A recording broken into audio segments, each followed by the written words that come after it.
Hello and welcome to today's video. Today I'm bringing back a star of the channel from many years past, the old Ford Explorer. I'm going to be doing a nice simple oil change on it, nothing too fun, nothing too exciting, but I'm going to show you how I do it. To take care of the oil change here, I have my multi-socket set. I have my oil drain pan. I have some shop rags. I have 5 quarts of Motorcraft oil and an oil filter.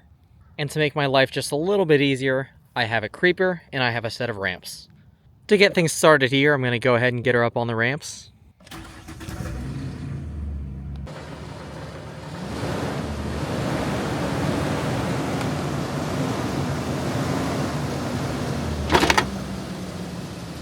Tires are well placed within the ramps, pretty centered and on the flat spot. Looks pretty good from this side as well. Now that I've got it up on the ramps, before I start, I always like to open up my door, open up my hood, pop the hood, and open up the oil filler cap right here. The last thing that you want to find out after doing your oil change and draining all your oil is that your cap won't open and that you can't fill up your engine with oil. I always like to do that before I get started. So I'm going to go ahead and slide underneath with the creeper. Looking from the front of the engine towards the back, you'll see your big frame cross member right there, and then you'll see your oil pan right here with your drain plug right here. That is a 13mm bolt that's there, so I'm going to grab my 13mm socket and my 3/8 drive wrench. I will verify fitment. Perfect. And I will grab my oil drain pan right here to use underneath. Now when you're draining your oil into here, make sure that you take out the cap so that the reservoir in here can actually fill up with oil. I have totally never forgotten to do that before and totally never spilled oil all over the street doing this on my Lexus. But here we are. I have it opened up so that the oil can drain right in and I can flip it up and have a full tank of oil right here to be disposed of properly. The drain plug faces the passenger side, so I'll go ahead and take said pan and slide it on in down here. I have my oil drain pan in a good spot. I have it propped up against the tire right here. As you can see, the drain plug is right here, so it'll kind of spray right down here, hopefully. And then I will take my 13mm socket wrench, give it a good old crank, break it loose. Seems to be on there pretty tight, so I'll use this for some leverage. Very tight. Very, very tight. Whoever put this on last was not messing around, but it's starting to come loose, which is always a good sign. And it is seeping a bit more than I thought it would. Go ahead, crack that a little bit more. Try to be conscientious of where this is spilling. Remember, like I said, I've definitely never spilled any oil before. Totally not. But I want to keep the roads out here safe. Should be good enough to do by hand now. Yep.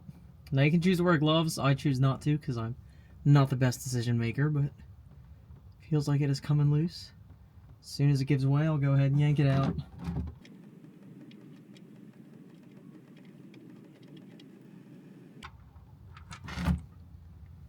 Only a little bit on the hand.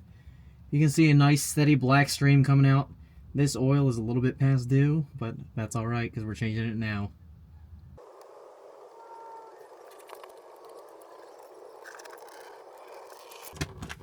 Oh.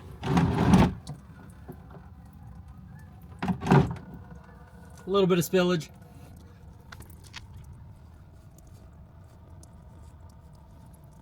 Alrighty, so as you can see, the last bit is dripping out right now. I checked the gasket and the plug, and there's still some seal left. It's starting to go out, but it should be good enough for another reuse. So I'm going to dry up what's left here. Try to wipe it down a little bit. Make sure it's not too dirty around here. And I'll go ahead and put this in a little bit. I'll start to hand tighten it here. I don't put it in all the way yet. I just get it so that it's enough to stop dripping oil. And then I go ahead and I give it a good wipe down with a rag. So I'll do that here.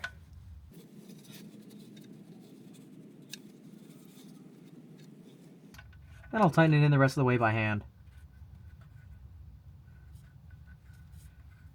It's getting a little snug now, so I can go ahead and grab my socket wrench. Tighten that down all the way.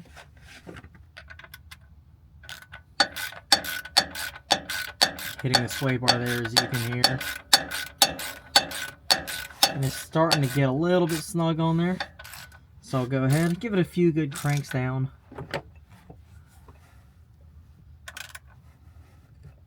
And make sure it is snug, not too tight, but fairly snug. I like it. I'll go ahead, wipe down the outside of the plug with this rag again. Once again, that way I can tell what's fresh oil and what is not. Next, and conveniently right next to my drain plug, is my oil filter, which is right here. I'm going to go ahead and try to unscrew that by hand. Hopefully it'll come off by hand. If not, I do have an oil filter wrench. I will show that to you as well.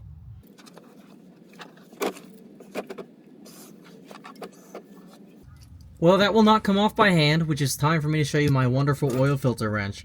It just goes onto a 3/8 drive socket like this. When you turn it, it grips onto the filter, pulls it, and twists it. So I'll go ahead and throw it on. Hopefully this extension is long enough. If not, I have another that I can throw on. But I can take it up here, grip it onto the filter like so. That's the wrong way. Flip it to loosen instead. Turn it on and crank. And you can see it's turning the filter just like so. Gotta hold some tension on it, but it'll go. I'll move the drain pan underneath to catch all that oil that is going to come spilling out of our old filter there. Hopefully it's not too messy, but I can't imagine it'll be very clean. So before I fully unscrew it, I'll just kind of let it drain like that. I have it probably 2/3 of the way unscrewed.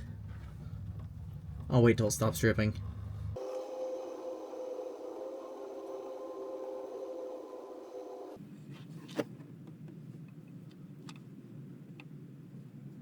Didn't fully stop dripping, but it was pretty close, so I'm just unscrewing the rest of it by hand now. Slowly but surely.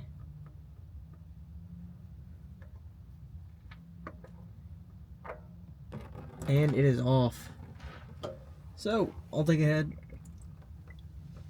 drain that out by hand, and set it down right on this corner piece over here.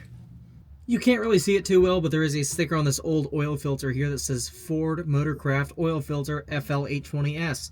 You will notice on the new filter here, there is a sticker that says Ford Motorcraft Oil Filter FL820S. Wouldn't you know, they're the exact same thing. So, I'm going to go ahead, I'll get this one installed. Before I do that, I like to get a little bead on here. Kind of put it around the edge here. And I'll put on one final seal of oil here for good measure. I'm not going to pre-fill my oil filter here. Some people prefer when they have it down to fill it up with a 1/2 quart of oil or so, however much it'll hold. Doesn't really matter either way. It's always been fine for me not doing so, so I'm not going to be doing that here. I'll go ahead and I'll screw this on up there. Gonna weasel your way up there, make sure it's safely on. And I'll screw it until I feel the threads bite. Which, as you can see by the fact that it's staying up there and screwing on by hand, it is on nice and snug. I'll go ahead and I'll kind of try to dry the oil off my hands a little bit just to make sure I can get a firm grip on it. I'll weasel my way in underneath. And I will make sure that it is nice and secure, because losing an oil filter can be quite catastrophic. I don't do it anything tighter than hand snug. I turn it until I can't anymore, then try to give it one last good twist. As soon as that's tight, you're not really getting much tighter, so it's on there pretty snug. I'll go ahead and call it. I've got my filler neck open, the cap off, and she is ready for all 5 quarts of fresh oil. Now, like I said, this is a pristine cream of the crop Ford Explorer, as you can see, with no damage whatsoever, so I make sure I only give it the finest OEM fluids. Ford recommends Motorcraft, so that's what I'm going to go ahead and give her. I'll put in my funnel and top her off. This does take a full 5 quarts.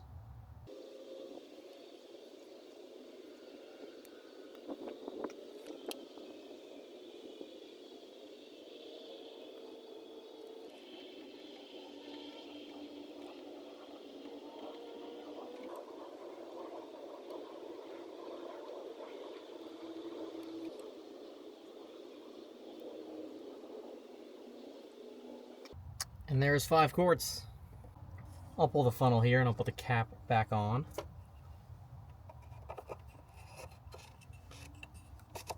Clicks right into place. And check in here underneath. It is still dry right here. It is still dry at the bottom of the filter, so I'll go ahead and I'll start her up. After checking the dipstick, of course. I'll pull that over here. I'm at quite the disadvantage because of the height of this ramps, but I'll pull it. I'll wipe it clean.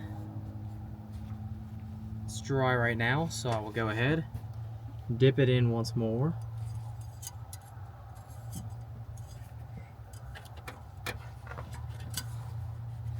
pull it out to show you what we got. If the camera will focus, it is reading in between the high and low lines, which is exactly what I like to see. Now let's start her up.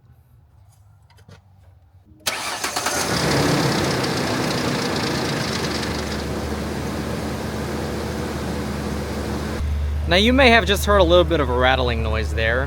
Unfortunately for that car, this is becoming quite normal.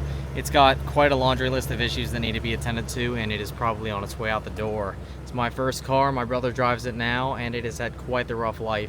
I have another video on that, you can check that out here, but for now, I'm going to show you how to reset the oil light. Pardon the dash lights, but as you can see, it's got 191,520 miles. I will go ahead through here, go to setup menu, hold reset there, cycle through the menu,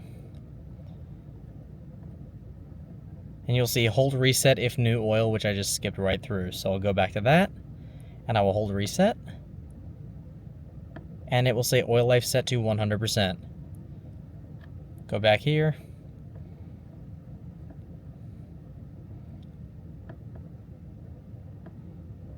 oil life 100%. And you can hear that she is running and idling just fine here. I'll give it about 5-10 minutes to idle real quick. I'll clean up my stuff in the meantime, as I made a big mess here, as I do every single time that I work on a car or any kind of project in general. And as I'm cleaning up, like I said, let it idle, come back in a few minutes, look for leaks. After about 5 minutes worth of idling, you can see the filter is still dry at the bottom and the plug is still dry around here, at least as dry as it was before. It is quite oily back here, but that is because of a valve cover gasket leak that has been going on for about 6 or 7 years now that is yet to be fixed. Until it causes any bigger problems, it's probably going to stay leaking. Well, there she is. There is the 2008 Ford Explorer oil change. As you can see, it's not too hard of a process at all. And as you can see, I was kind of being sarcastic when I said this is a cream of the crop example. It has had a rough life. There's been a lot that's gone on with this thing, but it just keeps on chugging.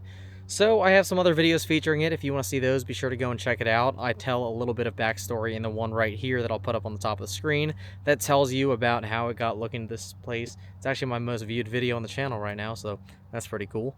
But regardless, if you like this, be sure to leave a comment, leave a like, subscribe. There's going to be more content with other cars, more with the Explorer. I think that's about all that I got for now. Thank you very much for watching, and you have a good one.